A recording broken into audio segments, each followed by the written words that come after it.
What if I told you that the fastest way to change your habits isn't about what you want to achieve, but about who you believe you are?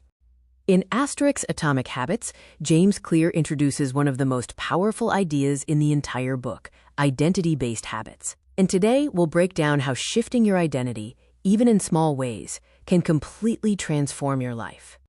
Let me give you a quick example. Imagine two people trying to quit smoking. The first person, when offered a cigarette, says, "No thanks, I'm trying to quit." The second person says, "No thanks, I don't smoke." Do you see the difference? One person still identifies as a smoker who's struggling. The other already identifies as a non-smoker, and that identity shift makes all the difference. James Clear explains that most of us focus on the outcome level of change. We say things like, "I want to lose weight. I want to run a marathon. I want to be more productive." That's outcome-based. But the real secret is to shift from outcome-based habits to identity-based habits. Instead of asking, "What do I want to achieve?" ask, "Who do I want to become?" Because once your habits are tied to your identity, they stick. It's no longer about forcing discipline. It's about living in alignment with who you believe you are. So how do you do this in real life? Here are a few examples. Don't say, "I want to read more." Say, "I am a reader," and then prove it by reading 1 page a day. Don't say, "I want to get fit." Say, "I am the type of person who doesn't miss workouts."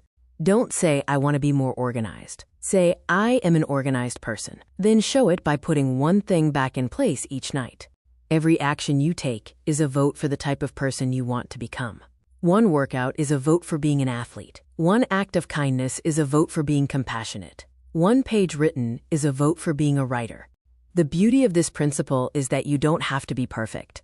You just need to keep casting votes for your desired identity. You don't need to win every election. You just need to make sure the votes pile up in the right direction. Over time, your habits shape your identity, and your identity fuels your habits. It's a cycle that works in your favor. So the next time you think about your goals, don't just ask "What do I want?" Ask yourself, "Who do I want to become?" And then start proving it to yourself with small, consistent actions. That's how identity-based habits turn your vision into reality. If you enjoyed this video, hit that like button, subscribe for more habit hacks from Atomic Habits, and let me know in the comments. What identity do you want to build this year?